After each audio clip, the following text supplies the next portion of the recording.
सभी को सादर नमस्ते जी। मैं राहुल आर्य अपने यूट्यूब चैनल वैदिक धर्म पर आपका बहुत बहुत स्वागत करता हूं। हम पढ़ रहे हैं सत्यार्थ प्रकाश का 11वां समोल्लास और कल हमने चर्चा करी थी चार वाक मत के विषय में कि चार वाक मत क्या था और किस प्रकार उसका उदय हुआ। एक गलती के कारण एक नया मत खड़ा हो चुका था समाज में। तो आज हम चर्चा करेंगे एक ऐसे शख्स के विषय में जो उस समय के अपने उच्च कोटि के विद्वान और वैदिक मत को मानने वाले हुए हैं। ऐसे ही एक राजा हुए हैं, राजा सुधन्वा चौहान, और तीसरे व्यक्ति और जुड़ जाते हैं इनके मध्य में, आचार्य कुमारिल भट्ट। तो आज हम तीनों के विषय में विस्तार से चर्चा करेंगे कि इनका जो योगदान है वो किस प्रकार से वैदिक संस्कृति को पुनः जो आर्यों को सौंपने में रहा है, और किस प्रकार जब इन्होंने अपना वैदिक जो मत था उसका प्रचार प्रसार किस प्रकार से किया। और जब इनका काल उस समय की बात है जब पूरे भारतवर्ष के भीतर नास्तिकता इतनी छा चुकी थी कि पूरे भारतवर्ष के अंदर जितने भी जो वैदिक मत को मानने वाले लोग थे वो शून्य के बराबर हो चुके थे, क्योंकि सभी ने नास्तिकता के कारण, जैनियों ने अपनी नास्तिकता के प्रभाव से पूरे भारतवर्ष को जितने भी राजा महाराजा हुए, उच्च कोटि के विद्वान आदि हुए, सबको अपने गिरफ्त में ले लिया और सबको अपने इस प्रकार के झूठे पाखंड आदि के कुचक्कर में फंसाकर पूरे भारतवर्ष को आर्य संस्कृति को, जैन मत का परचम इस प्रकार पूरे भारतवर्ष में फहरा दिया कि प्रकाश पुंज जो बिल्कुल भी विलुप्त सा हो चुका था उस समय वेदों का, तो उस समय एक पुंज किए उसको अब वैदिक संस्कृति का एक ज्योति पुंज कह सकते हैं। जब उनका जन्म हुआ तो उन्होंने किस प्रकार इस वैदिक संस्कृति को पुनः भारतीय लोगों को, आर्य लोगों को लौटाया, उनके वैदिक परंपरा को। तो आज हम उस शख्स के विषय में बात करेंगे। ऐसे उनका नाम है आचार्य शंकर, जिन्हें शंकराचार्य भी कहा जाता है। तो शंकराचार्य के विषय में हम चर्चा करेंगे। शंकराचार्य का जो जन्म हुआ है वो केरल के कालड़ी जो ग्राम है, कालड़ी केरल राज्य के अंदर, उस ग्राम में हुआ था। तो लगभग माना जाता है कि 7 या 8 वर्ष की उम्र में उन्होंने संन्यास ग्रहण कर लिया था। और उनके जीवन का जो कुछ तथ्य हैं, बड़े रोचक तथ्य हैं, उस पर हम चर्चा करेंगे। रोचक तथ्य ये हैं कि जब उन्होंने 7-8वें साल का, ये माना जाता है कि 7वें-8वें साल के अंदर उन्होंने संन्यास ग्रहण कर लिया था। तब वो छोटे थे, तो उनके जीवन में ही उनके एक जिज्ञासा उनके मस्तिष्क में बनी रहती थी कि मुझे संन्यास लेना है, मुझे विवाह आदि नहीं करना है, और अपना जो नास्तिकता भारत के अंदर छा चुकी है उसका पुनर्खंडन आदि कर अपने वैदिक मत को, जो वेदों का मत है, हमारा ईश्वर का मत है, उसको आर्यों को सौंपना है। तो इस प्रकार उन्होंने एक योजना बनाई और उन्होंने अपने जो माता जी थी उनकी, आचार्य शंकर की, उनके सामने एक प्रस्ताव उन्होंने रखा अपना कि माता जी मुझे संन्यास ग्रहण करना है। तो उनकी माता जी संन्यास का नाम सुनकर वो क्रोधित हो उठी। उन्होंने मना कर दिया कि संन्यास नहीं लेना है, तुम्हें विवाह आदि करना है, गृहस्थ आदि चलाना है, तुम संन्यास नहीं लोगे। तो उन्होंने एक योजना और बनाई कि किस प्रकार से मुझे संन्यास लिया जाए। तो उन्होंने एक दिन नदी में नहाने के लिए वो जब गए, पास में ही नदी थी घर के, तो माता जी भी उनके वहीं समक्ष थी उनके। तो उन्होंने जब वो नदी में उतरे तो नदी में नहाने के कारण उन्होंने एक योजना इस तरीके की बनाई कि नदी में अपना जो सर था वो तो ऊपर, और पूरा जो धड़ था सर से पैर नीचे तक वो पूरा पानी में था, और उन्होंने अपने आप को इस प्रकार पानी में डुबो लिया कि कहने लगी कि मुझे मगरमच्छ नीचे खींच रहा है और ये कह रहा है कि जब तक तू संन्यास ग्रहण नहीं करेगा तुझे तब तक नहीं छोड़ूंगा। तो उनकी माता जी को, जो अपना उनका एक अकेला ही उनका पुत्र था आचार्य शंकर, उसको लेकर के उनके दिमाग में जो है उनके जो वो सोचने लगे कि मेरा एक ही पुत्र है, अगर इस कारण मेरा पुत्र की जान बच जाती है तो कोई बात नहीं है, संन्यास में इसको ले लेगा तो मेरा कम से कम मेरा पुत्र जीवित तो रहेगा। तो वो मान जाती हैं, एग्री हो जाती हैं उनकी बात पर। तो आचार्य शंकर अपना संन्यास ग्रहण कर लेते हैं। जब संन्यास ग्रहण करने के बाद में अपने वेदों के पठन पाठन, अपना पूरा जो वैदिक शिक्षा का प्रचार प्रसार है उसको करने के लिए निकल पड़ते हैं भारत भ्रमण पर। तो भारत भ्रमण करते हुए जब वो पूरे संसार जो अपने भारत के अंदर देखते हैं, और संसार में भी पूरा जैन मत और नास्तिकता छा चुकी थी, तो उन्होंने एक विचार किया कि मैं किस प्रकार से इस नास्तिकता को ख़त्म कर सकता हूँ और किस प्रकार से पुनर्वेदों की स्थापना और वेदों का पठन पाठन भारत के अंदर हो। कि भारत जो वैदिक संस्कृति का देश है, जो वेदों को मानने वाला, वेदों को वैदिक संस्कृति को मानने वाला है, उसको पढ़ाने वाला है, एक जिसका ज्ञान पुंज के नाम से जाना जाता है, ज्ञान स्थली है भारत। तो उसको कैसे मैं पुनः अपने नास्तिकता की ओर से आस्तिकता की ओर लेकर आऊँ। तो उन्होंने एक योजना बनाई। ये बात उस समय की आचार्य शंकर का, जो ईसा से आज से लगभग 2500 वर्ष पूर्व, आज से लगाया जाए तो ईसा से जो ईसा मसीह हैं उसके जन्म से भी 500 वर्ष पूर्व आचार्य शंकर का जन्म हुआ था। तो उन्होंने जब देखा कि भारत के अंदर पूरी नास्तिकता छा चुकी है, तो उन्होंने योजना बनाई कि किस प्रकार में इस नास्तिकता को समाप्त किया जाए। तो उन्होंने एक योजना इस प्रकार की बनाई कि इनकी जो नास्तिकता है वो शास्त्रार्थ के द्वारा और वैदिक मत के द्वारा ही संपूर्ण भारत से नष्ट की जा सकती है, और उससे पुनः भारतीय संस्कृति को लौटाया जा सकता है आर्यों को। तो वो भ्रमण करते हुए एक उज्जैन के राजा हुए हैं, राजा सुधनवा चौहान, जो उस समय के बहुत ही अच्छा शक्तिशाली राज्य हुआ था, माहिष्मती, जिसका नाम सुना होगा आपने, माहिष्मती का राजा।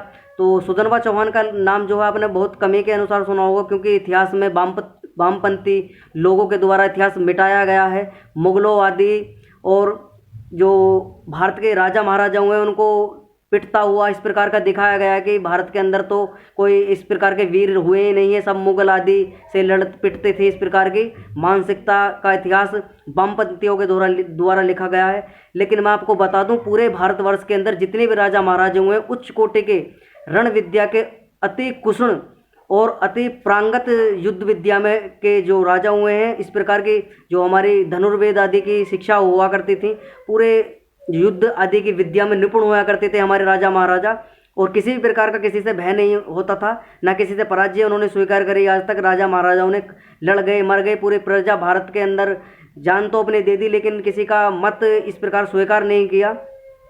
तो ऐसे ही इसी प्रकार के राजा सुधनवा चौहान भी हुए हैं। तो जब राजा सुधनवा चौहान माहिष्मती के राजा उज्जैन के अंदर हुए, तो उनका जब अपना भ्रमण करते हुए आचार्य शंकर सुधनवा चौहान के पास उज्जैन नगरी में पहुंचते हैं, तो अपना वैदिक मत का प्रचार प्रसार तो वो कर ही रहे थे। तो उनकी संपर्क जो है, उन्होंने योजना बनाई कि किस प्रकार से, जब राजा महाराजाओं का जो इस प्रकार नास्तिकता में छा चुके हैं, अगर पूरे भारत को आस्तिकता की ओर ले जाना है तो मुझे राजा आदि को अपने वैदिक मत में दीक्षित करना होगा पहले। और जब राजा को मैं दीक्षित करूंगा अपने वैदिक मत में, क्योंकि यही नीति जो है जैनियों ने भी चलाई। जब जैनियों को अपना वैदिक जो अपना नास्तिक मत था वो चलाना उन्होंने प्रारंभ किया, तो उन्होंने जनता को भी अपने वैदिक जो उनका नास्तिक मत था उसके अंदर दीक्षित कर लिया, और उनके साथ में, जनता के साथ में राजा महाराजाओं को भी दीक्षित कर लिया। तो राजा महाराजाओं को दीक्षित करने के बाद जैनियों ने पूरे भारतवर्ष पर एक छत्र छाया अपना राज नास्तिकता का उन्होंने कर लिया। तो इसी प्रकार योजना आचार्य शंकर ने भी बनाई कि किस प्रकार में वैदिक मत में आचार्य जो शंकर हुए हैं, उन्होंने सुधनवा राजा को जो वैदिक मत का, जो उनके वैदिक मत के विषय में बताया, वेदों के बारे में बताया। तो जो राजा सुधनवा चौहान थे उनके अंदर भी नास्तिकता छा चुकी थी, लेकिन नास्तिकता इतनी नहीं थी कि वो सत्य का जो करना हरे जो जानकारी होती है उसका इतनी पशुता उनके अंदर नहीं छाई हुई थी दिमाग के अंदर। तो उनके अंदर थोड़ा प्रकाश, जो उनके ज्ञान की पुंज था वो उनके अंदर था। तो उन्होंने आचार्य शंकर का जो बात थी उसको स्वीकार कर लिया, और उनका जो वैदिक मत था उसको मानना प्रारंभ कर दिया। तो आचार्य शंकर ने से उन्होंने एक जो सुधनवा चौहान हुए उनकी वार्तालाप हुई, और उन्होंने कहा कि मैं शास्त्रार्थ करना चाहता हूँ आपके जैनी पंडितों से, जो जैन मत को मानने वाले लोग हैं। तो आचार्य शंकर जो थे उन्होंने अपने जो सुधनवा चौहान के संपर्क में जितने भी जैन मुनि थे, पंडित थे, जो आचार्य सुधनवा को जैन मत में दीक्षित करने का प्रयास अपना कर रहे थे, लेकिन उन्होंने संस्कृत आदि के ग्रंथ भी पढ़े थे आचार्य सुधनवा चौहान जी ने। तो उनके अंदर थोड़ा प्रकाश का पुंज था, तो उन्होंने आचार्य शंकर की बात मान ली और शास्त्रार्थ के लिए तैयार हो गए। तो उन्होंने कहा, एक प्रस्ताव उन्होंने राजा के समक्ष रख दिया, सुधनवा चौहान के समक्ष, कि जो भी हारेगा वो हारने जीतने वाले का मत स्वीकार करेगा। तो वो एग्री हो गए राजा सुधनवा चौहान, और दूर दूर से जैन आदि पंडित जो थे उनसे शास्त्रार्थ की चुनौती देकर आचार्य शंकर ने और राजा सुधनवा चौहान को उनको बुलाने के लिए, जो आमंत्रित करने के लिए उनसे कहा। तो राजा सुधनवा चौहान ने जो जैन मत के पंडित थे उनको दूर दूर से बुलाकर सभा कराई गई, और शास्त्रार्थ हुआ काफ़ी समय तक। तो शास्त्रार्थ के नियम जो थे वो ये थे। उसमें शंकराचार्य का जो मत था वो वैदिक मत था और जैनियों का वेद विरुद्ध मत था। तो वेद विरुद्ध मत ये था कि आचार्य शंकर का पक्ष वेद मत का स्थापन और जैनियों का खंडन, और जैनियों का जो पक्ष था वो अपने मत का स्थापन और वेद का खंडन करना था। शास्त्रार्थ कई दिनों तक हुआ। जैनियों का मत यह था कि सृष्टि का कर्ता अनादि ईश्वर कोई नहीं है। तो जैनियों का मत था कि सृष्टि आदि किसी ने नहीं बनाई है, सृष्टि अपना आप बनी है और सृष्टि को चलाने वाला कोई नहीं है, अपना आप बनती है और हम सब अमर हैं। तो इस प्रकार के उनके दिमाग में मानसिकता छा चुकी थी और सभी को उन्होंने इसी प्रकार का पाठ पढ़ाना प्रारंभ करते कि ईश्वर ईश्वर कोई नहीं होता है, खाओ पियो मस्त रहो, कोई मरने वरने वाला नहीं है, संसार सब ऐसा का ऐसा ही बना रहेगा। तो इस प्रकार की मानसिकता जैनियों के द्वारा सभी राजा महाराजाओं और प्रजाओं के और पूरे भारतवर्ष के अंदर जितनी भी जनता थी उसके अंदर उन्होंने अपना मत जो नास्तिक मत था वो चलाना प्रारंभ कर दिया। और पशुता सबके अंदर छा चुकी थी, बुद्धि सबकी हीन हो चुकी थी, बिल्कुल भी सोचने समझने की शक्ति बिल्कुल खत्म थी। तो आचार्य शंकर का शास्त्रार्थ काफ़ी दिन तक चलता है और शास्त्रार्थ में आखिर 10-15 दिन ये शास्त्रार्थ चलता है। शास्त्रार्थ में निर्णय होता है। जो जैनियों के पंडित होते हैं, दूर दूर से पंडितों को बुलाया जाता है। एक से एक महान धुरंधर पंडित जैनियों का आता है और आचार्य शंकर से शास्त्रार्थ करता है। जब शास्त्रार्थ काफ़ी समय तक होता है और कोई निर्णय अपना प्रकट नहीं कर सकते, वो वैदिक मत जो आचार्य शंकर का था। आचार्य शंकर का मत था कि ईश्वर संपूर्ण संसार को बनाने वाला है, ईश्वर ही अपनी लीला से संसार को बनाता है और ईश्वर ही संसार को नष्ट करता है। इस प्रकार का मत जो आचार्य शंकर का था। और जैनियों का मत था कि ईश्वर कोई नहीं है और ये संसार अपना आप बना है। तो आखिर जो 10-15 दिन तक शास्त्रार्थ होता है तो वैदिक मत के जो आचार्य शंकर हुए हैं उनका जो वैदिक मत था जैनियों पर हावी होता है और अपने पराजय जो जैनी होते हैं वो स्वीकार कर लेते हैं कि ईश्वर को स्वीकार कर लेते हैं और अपना जैन मत को छोड़कर वो वैदिक मत में दीक्षित हो जाते हैं। तो जब दीक्षित हो जाता है पूरा जैन मत, तो जैनी सारे के सारे जितने भी पूरे भारत और विदेशों में भी जैन मत था वो संपूर्ण सारा का सारा जैन मत अपने जब उनके अनुयायी उनके आचार्य जो बड़े से बड़े धुरंधर पंडित थे जैनियों के, वो सब के सब वैदिक मत में दीक्षित हो गए। तो सब के सब अपना वैदिक मत ही स्वीकार करने लगे, जैन मत को त्याग दिया सभी ने। तो जब जैन मत को त्याग कर वो सुधनवा चौहान ने भी अपना जो नास्तिकता के अंदर झुक चुके थे उन्होंने भी वैदिक मत को स्वीकार कर लिया और वैदिक मत को स्वीकार करके पूरे भारतवर्ष के अंदर वैदिक मत का प्रचार प्रसार करने का प्रबंध आचार्य शंकर को उन्होंने नियुक्त कर दिया कि आचार्य शंकर आप जिससे चाहें अपने पूरे भारतवर्ष के अंदर जहाँ चाहें उससे शास्त्रार्थ कीजिए, मैं आपके लिए पूरी सुविधा रहने खाने पीने शास्त्र आदि जितने आपको चाहिए सबकी सुविधा मैं आपको मुहैया कराऊंगा। नौकर चाकर सारे सब कुछ आचार्य शंकर की व्यवस्था में लगा दिए सुधनवा चौहान जी ने। और पूरे भारतवर्ष के अंदर घूम घूम कर आचार्य शंकर ने वेदों का जो प्रचार प्रसार वो पूरे जोर शोर से करने लगे। तो जब आचार्य शंकर पूरे भारतवर्ष के अंदर भ्रमण करके पूरा नास्तिकता जो जैन मत के द्वारा फैलाई जा चुकी तो उसका समूल नष्ट होना प्रारंभ हो गया। तो आज जो आप देखते हो कि भारतवर्ष के अंदर जैन और बौद्ध जो मत है वो न्यून मात्र है।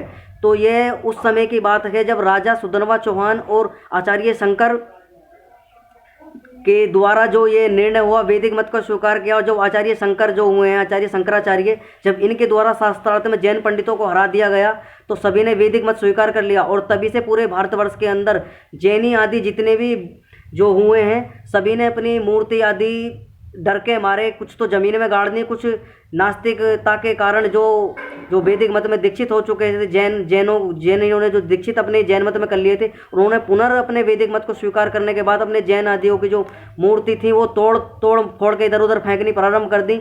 और कुछ जो जैन मत को से नहीं हटे थे उन्होंने अपनी मूर्तियाँ राजा सुधनवा चौहान के डर के कारण और जो आचार्य शंकर का वेद मत था उसके कारण उन्होंने वो ज़मीनों में गाड़ दी। जो आज भी खुदाई के समय जो मूर्तियाँ आपको निकलती हैं काफ़ी समय से जो खुदाई करते हैं तो कहीं ना कहीं आपको हिंदुओं की भी मूर्ति उस समय निकलती हैं, क्योंकि शैव मत में भी इस प्रकार की जो मूर्ति आदि का प्रचलन था वो जैन मत से शैव धर्म जो पौराणिक थे उनमें भी आ चुकी थी।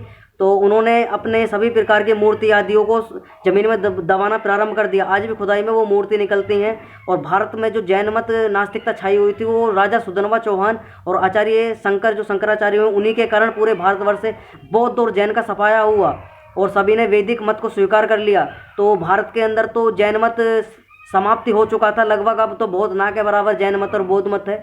लेकिन विदेशों में आज भी पूरे विदेशों के अंदर देखा जाए तो बहुत सारे देश बौद्ध देश हैं, लेकिन बौद्धिक मत है वो भी जैन मत का ही एक हिस्सा है, जैनों में से ही बौद्ध भी निकले हैं।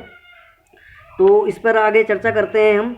तो इन्हीं के मध्य एक चर्चा जो ऋषि हुए हैं, कुमारिल भट्ट भी आते हैं, क्योंकि कुमारिल भट्ट का भी संपर्क राजा सुधर्मा चौहान से होता है। वो भी उन्हें वैदिक मत की शिक्षा दीक्षा के बारे में बताते हैं, लेकिन वो पूरी उनका जो वो उन्हें दीक्षित शिक्षित नहीं कर पाते हैं इस प्रकार का।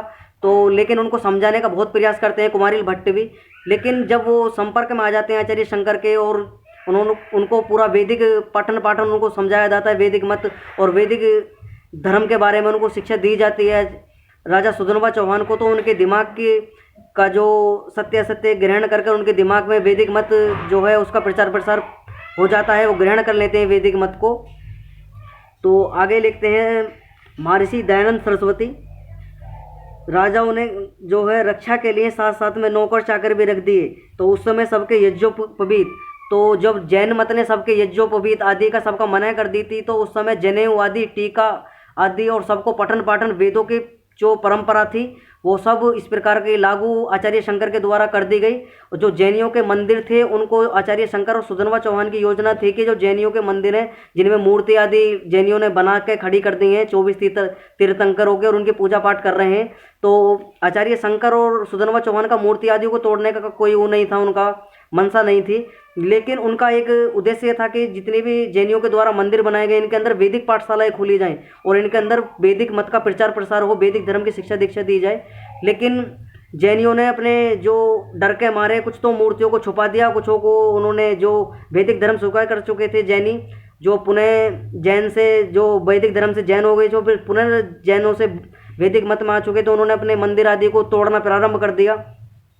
तो ये जितनी भी मूर्ति आदि निकलती हैं सब जैनियों की और बौद्धों की वो उस समय की हैं जब सुधर्मा चौहान राजा हुआ करते थे और चक्रवर्ती सम्राट थे।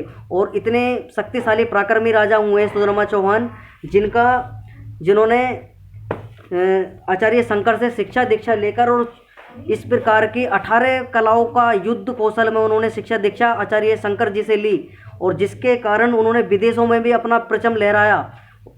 तो मैं आपको बता दूं, आचार्य शंकर के द्वारा जो उनको युद्ध कला सिखाई गई थी राजा सुधर्मा चौहान को, तो सम्राट सुधर्मा चौहान का जो समय है वो भी लगभग आचार्य शंकर के आसपास का ही है, उनके उम्र के आसपास ही सुधर्मा चौहान भी हुए हैं। तो उनका एक युद्ध होता है, बहुत ही भयंकर इतिहास का युद्ध रहा है।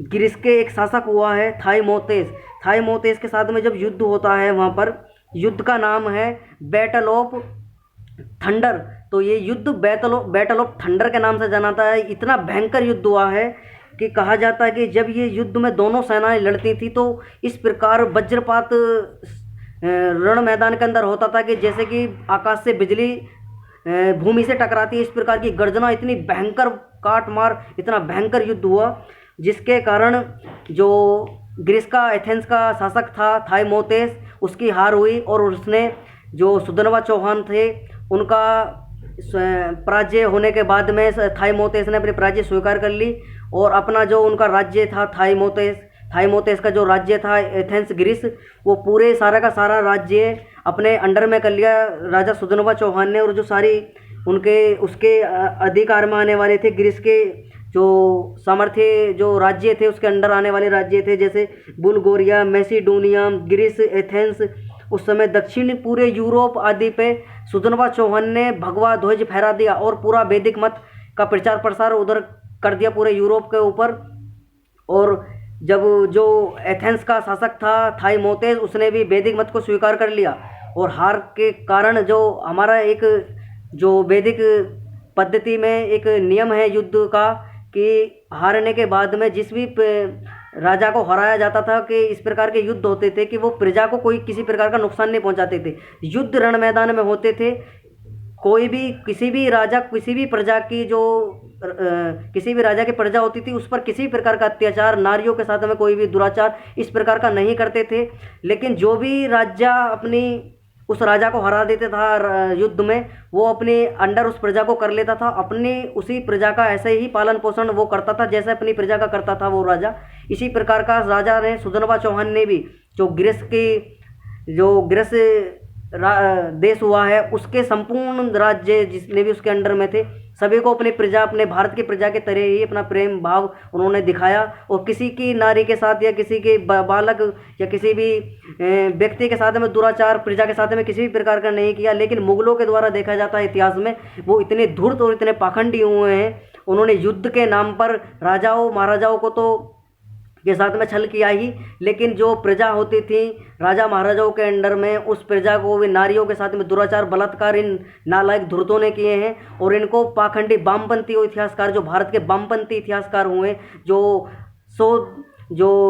लगभग 70-80 साल से यही इतिहास पढ़ाया जा रहा है कि अकबर महान था, बाबर महान था, औरंगजेब महान था, इस प्रकार की मानसिकता ठूस ठूस कर एनसीईआरटी के अंदर भी, और जो शिक्षा दीक्षा मैकाले की औलाद जिन्हें कहा जा सकता है, भारत के रहने के बावजूद भी भारत की संस्कृति का जो प्रचार प्रसार नहीं कर पाए और अपने मैकाले अपने बाप को मानते रहे, उसकी प्रचार प्रसार वो करते रहे भारत के अंदर, और इसी कलंकित इतिहास को पढ़ाते रहे। भारत की जो जनसंख्या है, भारत के युवाओं को अपना गुलामी का जो प्रतीक है वो उसको बार बार उनको सामने प्रकट करते रहे कि तुम्हारे राजा महाराजा तो हारते रहे, युद्ध में हारे, उस औरंगजेब से हारे, बाबर से हारे, और टीपू सुल्तान आदि जितने भी बाबर मुगल हुए हैं नालायक प्रवृत्ति के, इन सबसे हारे। तो इस प्रकार का इतिहास पढ़ाया गया है। लेकिन इस प्रकार का इतिहास आपको, जो सच्चा इतिहास है वो इन पाखंडियों के द्वारा, वामपंथियों के द्वारा वो मिटा दिया गया।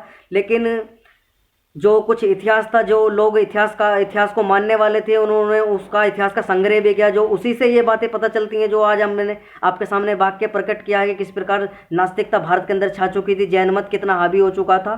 तो ये भी एक इतिहास, इतना दिलचस्प इतिहास रहा है जिसको सुनने के बाद में आपको भी सोचने पे मजबूर हो जाएंगे कि किस प्रकार के राजा भारत के अंदर हुए हैं। ऐसे एक राजा नहीं हो, अनेकों प्रकार के राजा हुए, चाहे श्री रामचंद्र जी हुए त्रेता युग में, महाभारत के अंदर श्री कृष्ण जी हुए हों, और आप वर्तमान में भी अगर राजा महाराजाओं को देखो, शिवाजी हुए हैं और महाराणा प्रताप हुए हैं, पृथ्वीराज चौहान हुए, कितने कितने वीर योद्धा भारत के अंदर हुए हैं। ऐसे ऐसे अनेकों प्रकार के योद्धा हुए हैं जिनके आगे मुगल उनके बाप दादा भी घुटने टेकते थे।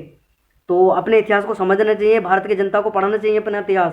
तो ये जितना भी आज भारत के अंदर आप नास्तिकता का मत था, जो नास्तिक मत थे, जैन और बौद्ध और चारवाक, यह आचार्य शंकर और ऋषि दयानंद के कृपा के कारण ही ये सब हुआ है, कि जिसके कारण ये पूरे भारत के अंदर जैन और बौद्ध और चारवाक मत ना के बराबर बचा है, और है भी तो बहुत नून के बराबर है। कि बौद्ध धर्म जैन मत तो बहुत ना के बराबर ही विदेशों में भी है, लेकिन बौद्धों के बहुत सारे देश हैं, लेकिन उसी के बिहार पर ये वैदिक मत जो अपने भारत के अंदर था वो विदेशों में भी चला।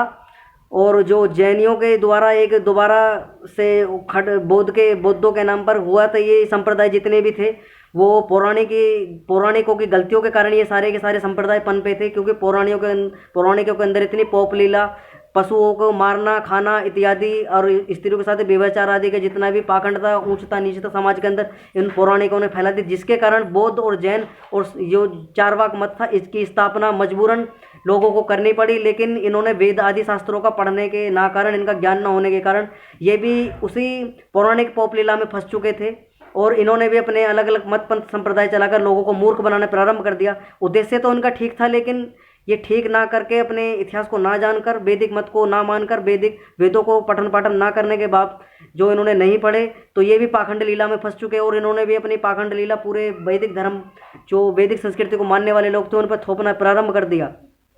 तो ऐसे ही महापुरुष अनेकों सदियों से जन्म लेते हुए आए हैं इस नास्तिकता को ख़त्म करने के लिए। ऐसे ही नास्तिकता का ख़त्म करने के लिए ऐसे ही आचार्य शंकर का जन्म भी हुआ, और ऐसे महर्षि दयानंद सरस्वती भी हुए, जिन्होंने अनेकों प्रकार के हिंदुओं के अंदर पाखंडवादी रूढ़िवादिता फैली हुई थी उसको समूल नष्ट किया, और उन्हें पुनः दीक्षित शिक्षित किया कि वैदिक धर्म ही मानव धर्म, असली ईश्वर का धर्म है, उसी को मानना और पढ़ना लिखना आपका जो दायित्व है वो ही है।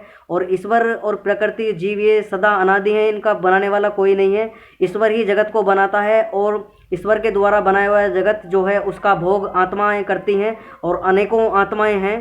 तो जो वैदिक मत आचार्य शंकर का रहा, तो वो एक तरीका मान सकते हैं, क्योंकि उस समय आचार्य शंकर के पास में कोई तरीका नहीं था कि किस प्रकार वो अपने वैदिक मत को उनसे स्वीकार करवा जाए, क्योंकि उनके समक्ष ऐसी विडंबना खड़ी आ चुकी थी कि लोग बावजूद समझाने के भी नहीं समझ पा रहे थे, कि नास्तिकता से नहीं हट पा रहे थे, जिस कारण उन्होंने इस बात का सहारा लिया कि ईश्वर ही सब कुछ है, सब ईश्वर का ही बनाया हुआ संसार है। तो इसी प्रकार का जब उन्होंने उन लोगों को समझाया तो उनके दिमाग में प्रकाश वेदों का हुआ, और उन्होंने नास्तिकता को छोड़कर आस्तिकता की ओर अग्रसर हुए, वैदिक मत को स्वीकार कर लिया। लेकिन अगर ये बात आचार्य शंकर की उस समय की थी, क्योंकि स्थिति कुछ ऐसी थी आचार्य शंकर के सामने कि उन्होंने मजबूरन, अगर उनका आस्तिकता का मत था, वैदिक मत था, लेकिन वो उनको आस्तिकता का मत उनको स्वीकार जो था वो समझाने के बावजूद भी नहीं मान पा रहे थे लोग, तो उन्होंने इस प्रकार का सहारा लिया। लेकिन ऋषि दयानंद का जो तर्क है वो ये है कि ईश्वर, प्रकृति, जीव, ये तीन सत्ताएं हैं जो अनादि हैं और ये सदा रहती हैं, इनका कभी नाश नहीं होता है। संसार जो प्रकृति से बना हुआ है, सत्व रजस तमस की जो प्रकृति है, ये इसी का बना हुआ संसार है, और ये तीन गुण मनुष्य के अंदर भी हैं, हर प्राणी के अंदर हैं, जो प्राणी हैं सभी के अंदर देखने को आते हैं। तो वैदिक मत अपना इतना ही उच्च कोटि का जो मत हुआ है, ईश्वर के द्वारा वेदों का ज्ञान दिया गया है मनुष्य को, तो अपना वेदों को पठन पाठन करना हर मनुष्य का धर्म है। और हमारा जो वैदिक मत है, इसमें शिक्षित दीक्षित हर व्यक्ति को होना चाहिए, और पशुता और नास्तिकता को छोड़ना चाहिए, निराकार ईश्वर की उपासना करनी चाहिए। तो यही मत आचार्य शंकर का भी था अपने समय में। तो आचार्य शंकर भी अपने समय के उच्च कोटि के विद्वान हुए हैं। तो उन्होंने अपने, जब उनके षड्यंत्र कर एक वाक्य आता है कि जब उन्होंने अपना प्रचार प्रसार किया तो 32 साल की उम्र में ही वो शरीर त्याग दिया, षड्यंत्र करके। दो जैन मुनियों का नाम उनके समक्ष आता है। तो जैन मुनियों का जो नाम है कि उन्होंने उनसे संपर्क किया कि उनको कुछ ऐसी विषि युक्त वस्तु खिलाकर जैनी युवा थे, उन्होंने उनको जहर देकर उनकी मृत्यु का षड्यंत्र रच दिया, और उनकी कई महीने के बाद, 1-1.5 महीने के अंदर उनका प्राणांत हो गया। लेकिन उससे पहले उन्होंने इतना प्रचार प्रसार वैदिक धर्म का कर चुके थे कि उनके जो अन्यायी थे उनके लिए 4 मठों की स्थापना कर चुके थे वो आचार्य शंकर। तो 4 मठ कौन कौन से हैं मैं आपको बता देता हूँ पढ़ के। दक्षिण में श्रृंगेरी मठ, पूर्व में गोवर्धन मठ, और उत्तर में जोशी मठ, और पश्चिम में द्वारका या जिसे शारदा मठ भी कहा जाता है। शंकराचार्य के शिष्य महंत बन उन श्रीमान होकर आनंद करने लगे, क्योंकि शंकराचार्य ने इन 4 मठों की स्थापना इसलिए की थी क्योंकि भारतवर्ष के चारों कोने में एक शंकराचार्य होगा, और अपने वैदिक मत का, 4 वेदों का प्रचार प्रसार, एक वेद का प्रचार प्रसार हर मठ से होगा। तो 4 मठों से वैदिक धर्म का प्रचार प्रसार की स्थापना एक मठ की आचार्य शंकर के द्वारा की गई थी।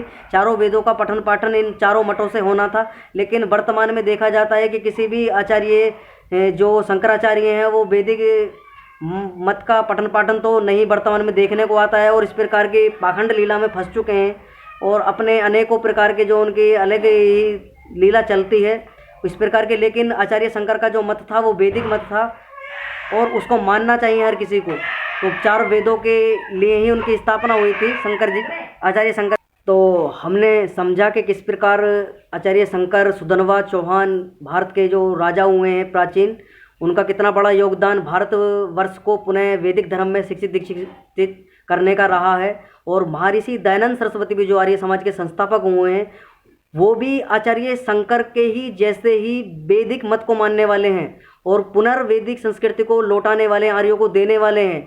और वैदिक मत को इस प्रकार उन्होंने, आचार्य जो महर्षि दयानंद सरस्वती हुए हैं, उन्होंने तीनों सत्ताओं को अलग अलग रूप में माना है। लेकिन जो आचार्य शंकर का मत था वो द्वैतवाद का था, लेकिन जो महर्षि दयानंद सरस्वती हुए इनका मत त्रेतवाद का है। ये मानते हैं कि 3 सत्ताएं हैं, और तीनों सत्ताएं अलग अलग हैं। ईश्वर, जीव और प्रकृति, ये 3 सत्ताएं हैं, और तीनों सदा से हैं, सदा ही रहेंगी, और सदा इनका कभी नाश नहीं होगा किसी भी काल में।